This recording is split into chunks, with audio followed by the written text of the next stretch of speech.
What's up, Julia? How are you? Hey.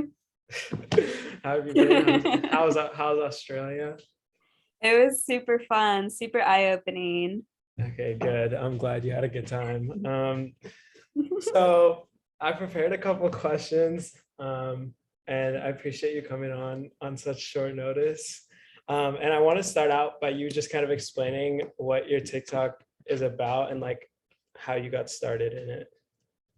Yeah, for sure. So my TikTok is really just kind of a safe place. I know you're gonna laugh and say it's corny because you laughed at my potential new TikTok name earlier, but it literally is just the like woman of color experience. I originally started out with doing makeup and like promotion and that type of stuff and kind of just talking about my experiences, and then it just blew up, and now I kind of really focus on the intersectionality of beauty and different parts of the market and just like Eurocentric beauty standards, and I kind of try to cover it all. But Cool. Yeah, I've seen it. I've seen you grow over the years, which is also very exciting.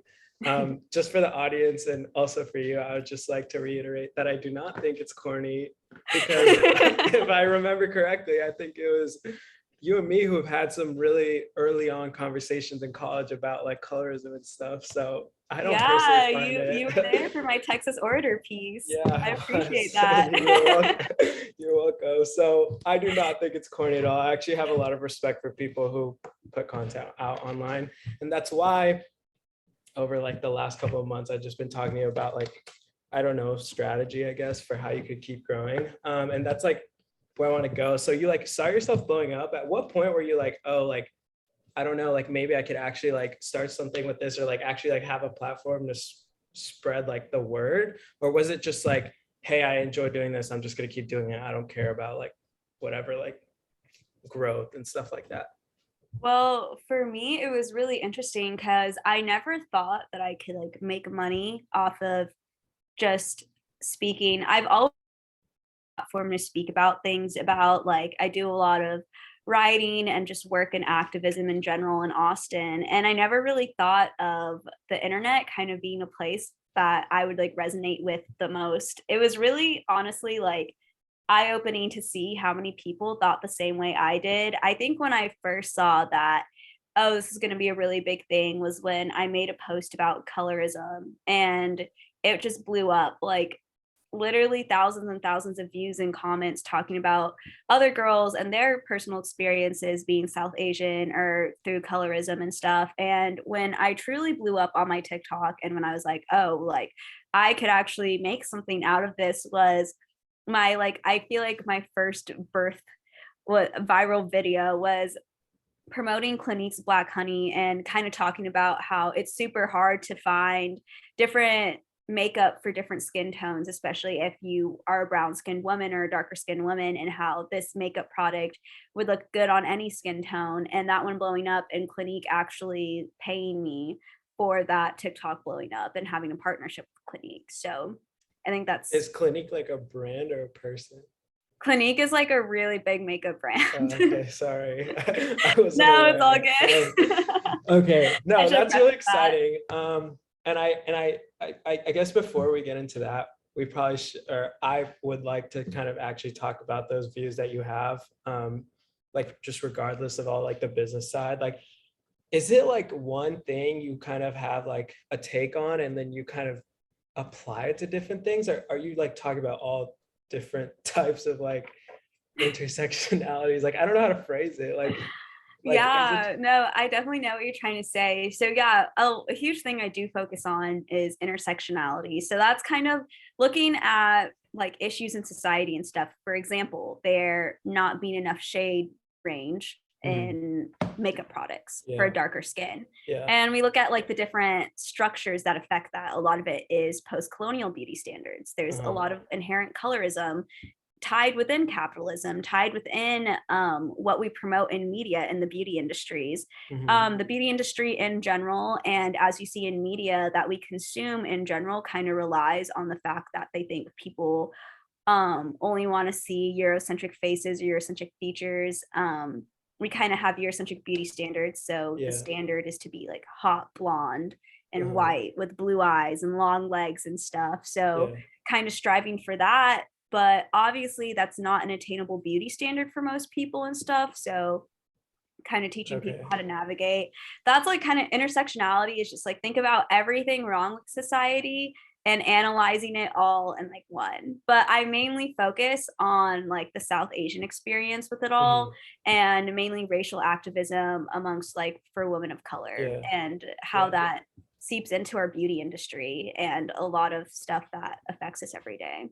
Got it. So like, at least from my understanding, like just like seeing it over the years and like reading different things and hearing different people's opinions, including yours, a lot of it is about like, I guess the reason that exists is, I assume like, yeah, exactly what you said, like Europeans colonizing, let's say if we're only talking about like the South Asian like regions, Mhm. like that's like, I assume it's like a generational thing, and like a bunch of, I know as an Indian person, like a bunch of, like it's a really common thing for Indian people to not like or appreciate darker skinned people or not want to be darker skinned.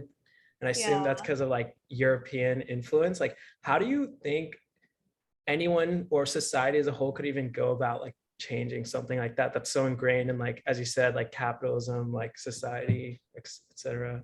Yeah, for sure. Well, I always talk about this, and I believe like the way we can overcome these issues is as ourselves, as like the South Asian society, we need to hold ourselves accountable.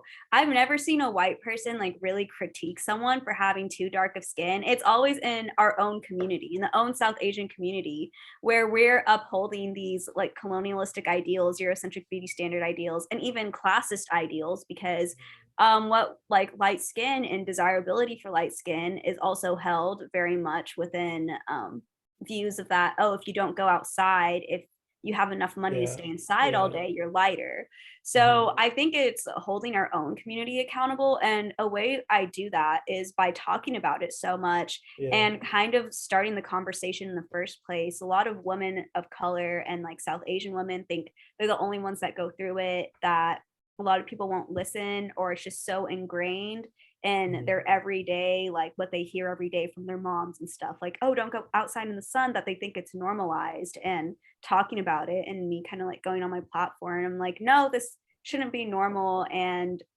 it's okay if you felt insecure about this before and stuff, but like, let's try to change it. Let's tell our daughters to like think differently and let's try to change how people view things.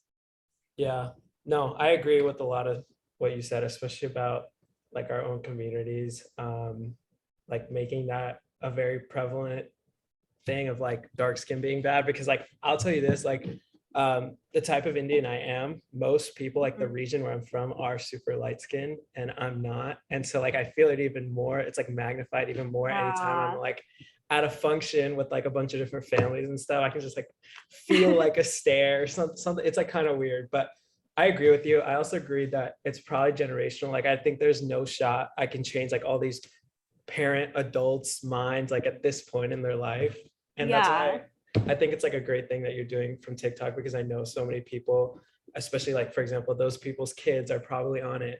And I agree with you about holding people accountable.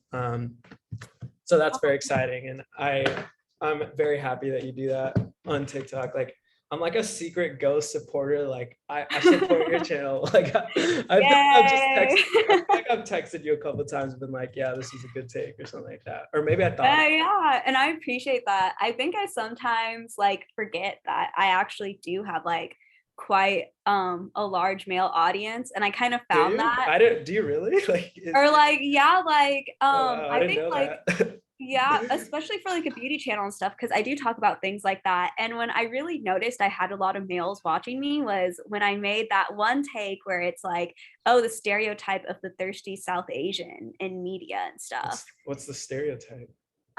So basically, when at least in past South Asian representation, there's like people like Raj from the Big Bang Theory or like Baljit and stuff. And it's always the person, like the Indian person in those shows is Mhm. always the person with the accent.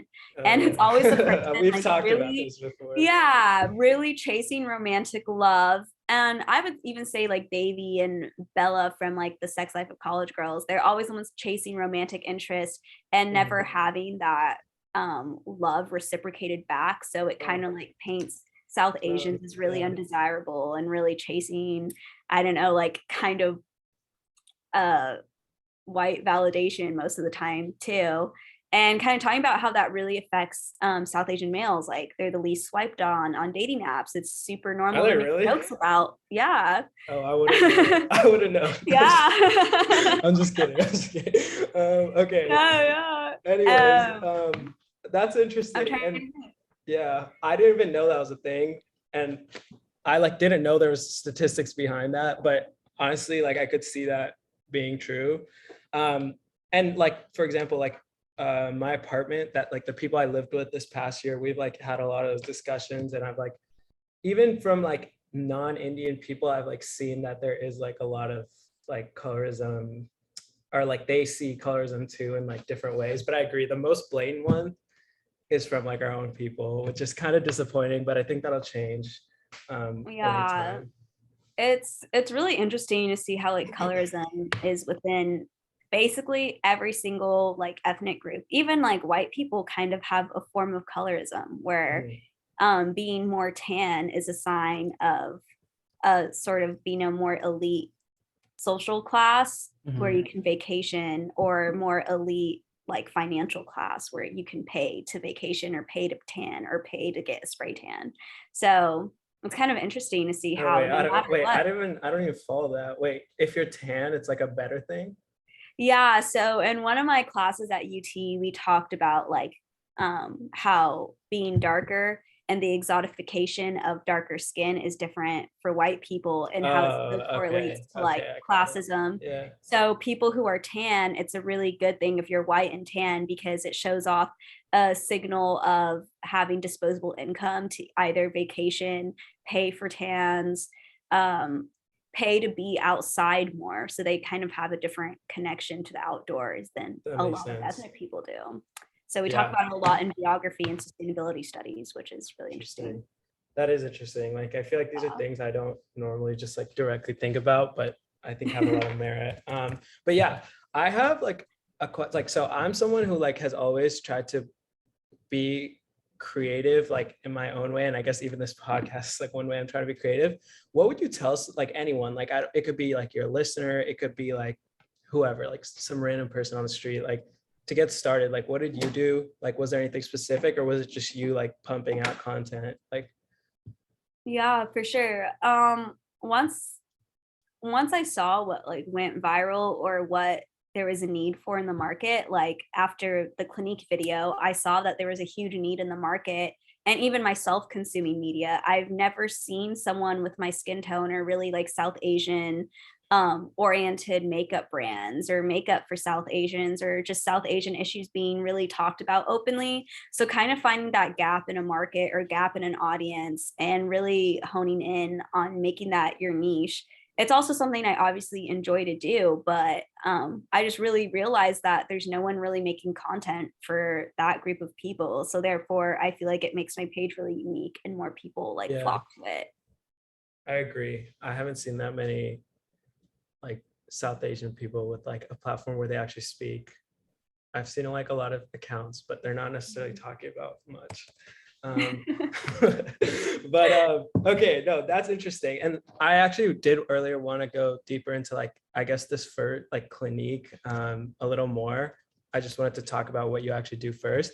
So with that, was it like you genuinely, you just like wanted to review it for your audience, and like that's a type of video you'd put out, and then it got a lot of traction and then they came to you? Or was it like they had already come to you, you put it out and it got a lot of traction? No, so it's actually really interesting, which I didn't know about content creation, but like you usually like wait for the brand to reach out to you. Yeah. So that video went viral and then Clinique reached out to me. And Oh, wow. that's usually how most of my stuff has worked. Like videos have gone viral. So one of my viral series was called Brown Girl Must Haves. So I had a lot of brands reach out to me and like give me a bunch of products because Uh-huh. they don't tell you, they obviously don't want you to be dishonest on your platform. So they just give you products, and if you like something, then you give it a review. But Uh-huh.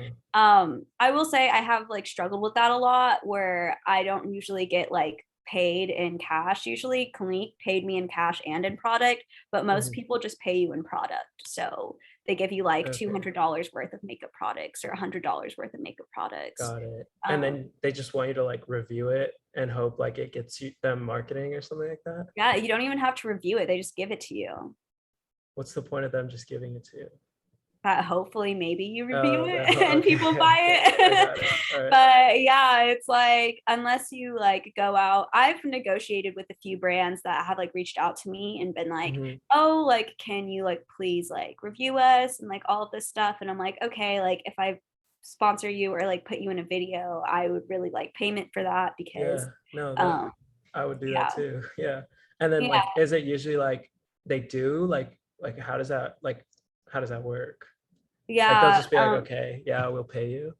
Yeah, they usually like Clinique, since it's such a big brand, like I had to like Uh, sign like just a really small contract and all that stuff. oh wow. But smaller brands and stuff, I just like we just like text and stuff, and then Mhm. they Venmo me. So Has any brand like asked you to like has any brand asked you to do like any further like business with you, or is it usually just like a one time like, hey, like we'll pay you this much and then it's kind of it? yeah, there are like some brands, for example, I'm thinking I'm doing my first brand collab with Bright Swimwear, and they're like, if you get enough people to use this discount code and like bring enough traction to our website, then we're looking into like long-term paid partnerships. But yeah, What is a usually, long-term paid part? Like it's like literally like what Addison Rae does with like her fragrance. Like you just like keep like posting about her. What does that look like? yeah, like they keep paying So you to post fire. about That's them. crazy. Okay. Yeah. I still haven't done that yet. I'm gonna be Mhm. honest, like I really like slacked off in like my brand connections and stuff, which is something that I think is like really hurting like my pockets in a sense. So Uh, I definitely am gonna focus more this semester on speaking more with brands and stuff. It yeah. was just really hard for me to balance that and like balance going to school, balance studying for Mhm. the LSAT, balance like reaching out, like trying to get internships and stuff. So Mhm. that's definitely I feel like as you grow anyways, like if you just keep putting out like content that you think is good and I guess the audience thinks is good, like regardless, like those connections are gonna come to you like they did. Like they found you, right? Like it wasn't yeah, it's mainly people DMing me and finding me. Like I don't really reach out to brands, yeah. That's like but insane. Like that like you have like a platform where people literally are like texting you to pay you. Like I don't know. That seems like a great business model in my mind. yeah, I feel like so grateful. Like um I can't even imagine like I don't know what's interesting though is like I feel like I don't even care about like I never thought of it that way of like people like texting me to like pay me, but Yeah. I always thought about it especially when I talk about my social issues or like social rights issues and stuff. Mhm.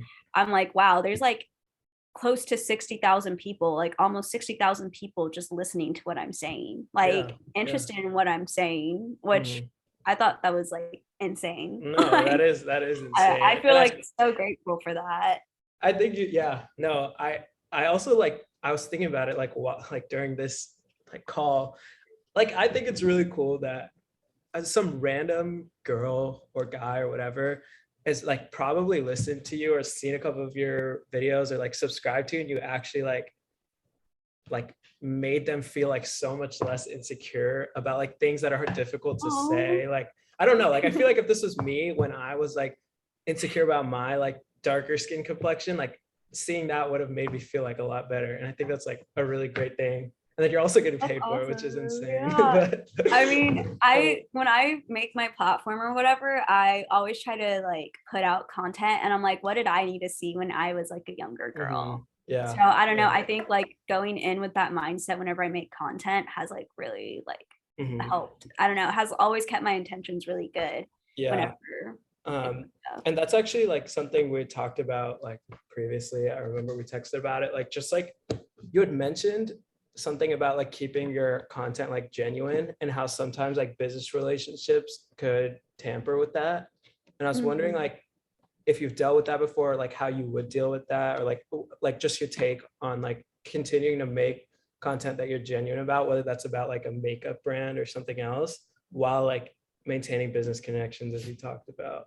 Yeah, for sure. So I've literally posted videos like promoting products, and people will get so angry in the comments being like, this feels like an ad. Yeah. So, like, I think the reason people would get upset with it is because I've just built like this form of trust on my platform where people are Mhm, like, oh, she's not going to promote something that looks bad on our skin tone and promote it just for money. Like, she's going to promote mhm, it if she actually uses it and likes it. So I really value that, which is why I'm kind of adverse to ads, even if I really like the product, because I like keeping that trust amongst my followers and like mhm. my viewing audience. But yeah, I think like ads are just inevitable if you want to like make money off of your platform and Yeah, stuff. yeah. I I think have the a other, question for you. yeah, what's your question?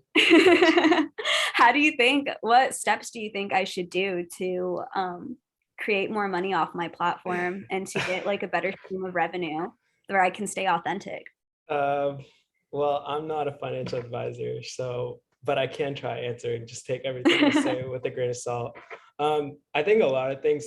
I mean, I've talked to you previously about this, but like, if like, for example, if a if a makeup brand, let me, I don't know a lot of it. If there's some sort of makeup thing, like kit, I don't know what it is, that you make that you're actually proud of, like you actually think is like appropriate using your perspective for like anyone, but I guess like in your case, it'd be like darker complexion people. Like I would just try to actually make my own, because like at the end of the day, you have a platform for a reason, and that's because you have perspective of someone who's been in situations you talk about. And like I would like, if I was like one of your avid fans, which I am, but a fan that also wears makeup, I would like trust your product, especially if you're the one making it, and be like, okay, like I want to support her. Like, and I also think like it'll actually work for me. That's what I would do. I'd also like probably, and you're already doing this, but I'd probably try like moving to whatever, YouTube.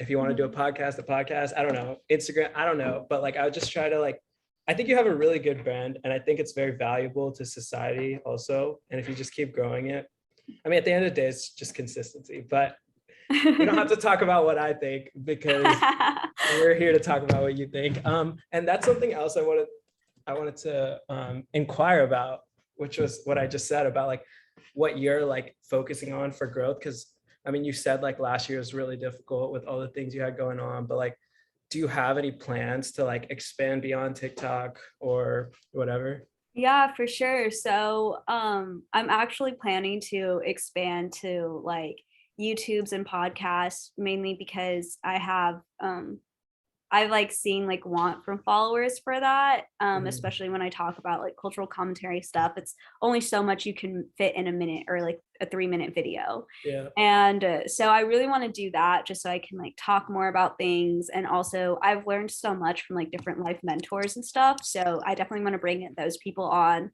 to Mhm. speak with me about those things. And then, um, like I said, I want to like work better at like being more consistent about texting brands back, like keeping up relations with past brands I've worked with and stuff.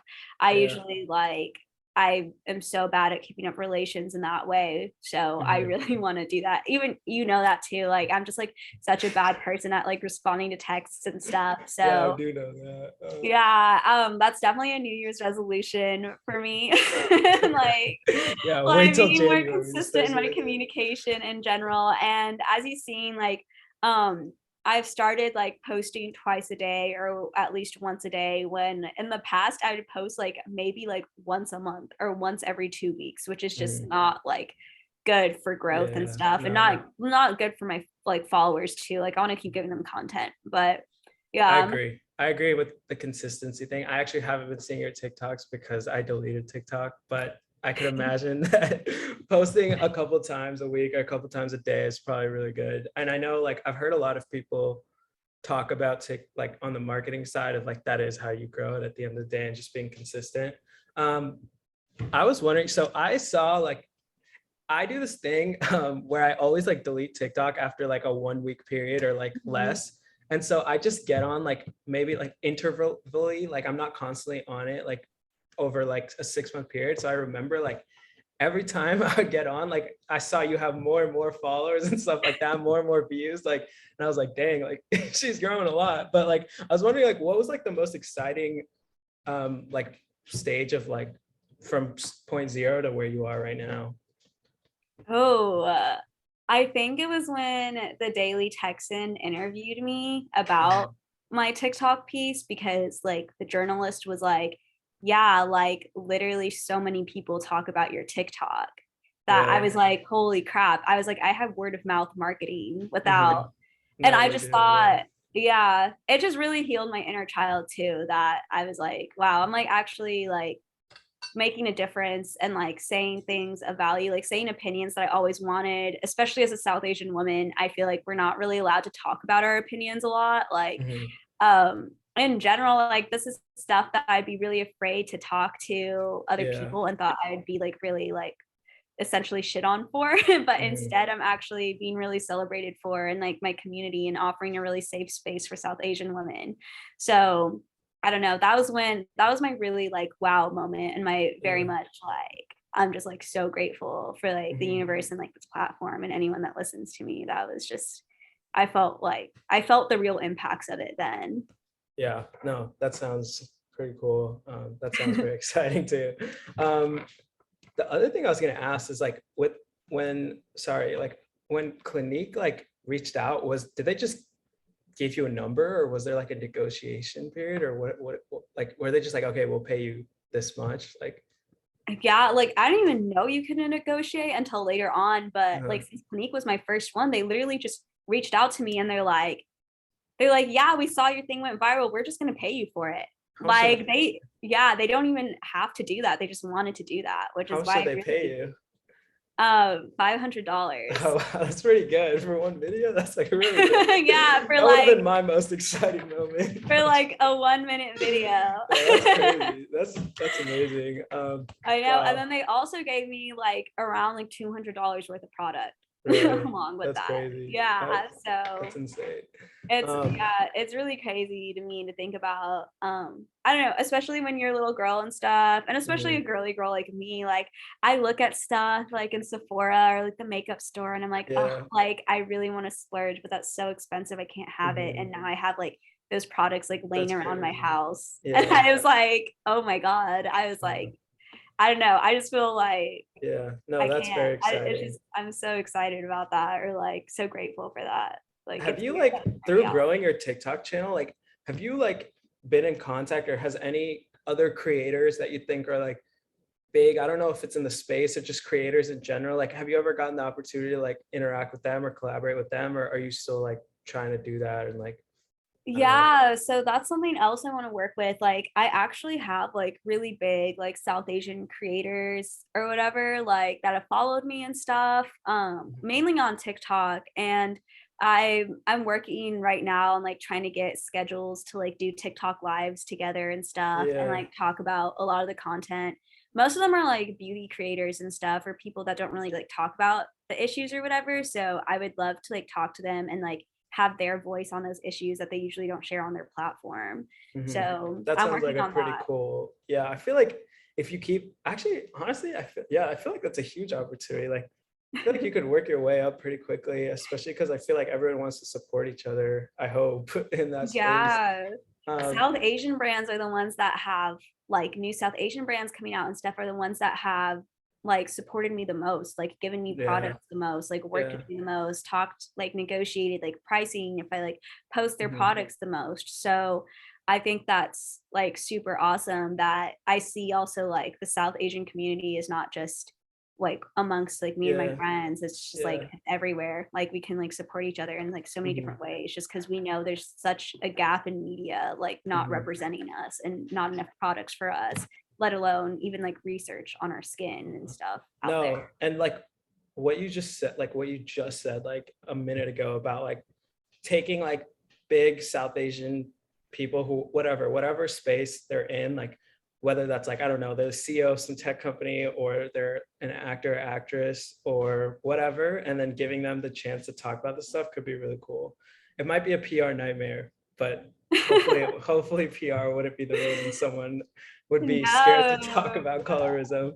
Yeah, I was like, because when you talk to like South Asians or whatever, I think that's like another reason like my TikTok has found success because we've all been through it before. Like we've Yeah, all yeah. experienced it. We've all felt some type of way if we're like living in the US or Canada or Australia, wherever you're living. Mhm. If it's like a majority white place where we felt bad about our ethnicity, which is like unfortunate, or we felt like race, no matter what, no matter how much we try to deny it, race is Mhm. such a big factor. Race is in everything we do.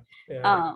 So I just thought it's like I was like, why wouldn't a South Asian person talk about it? You know, it's Yeah, like affected us so much. But I also think a lot of people don't know how to put it into words. Like that was that me might be until I it. took, Yeah, yeah, yeah. my first Asian American studies class and like UT or whatever. That's Mhm. when I like found out like how to put kind of my thoughts into words or attach them to like different things. So I Yeah. think it's also that like that's a huge reason people don't talk about it. But Mhm. hopefully with more like South Asians going into the liberal arts and like different studies like that, Yeah. um, that really changes. Mhm.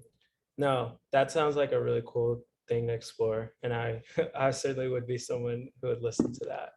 Aw. But yeah, those were kind of all my questions. I wanted to give you a chance at the end to, like I do for every speaker, to like plug whatever, talk about your TikTok, give some parting advice, whatever it is. Now's your go. Yeah, well, please follow my TikTok, Geography J. My Instagram is Jules, JEWLZ dot Meah, MEAH. And I would love any DMs from you guys if you guys need any help or advice. And my biggest advice is to stay loud, but stay humble. Talk about things if they bother you, because there's a chance someone else feels the exact same way. And you're probably helping someone. Brilliant. Thank you so much, Julie. Bye.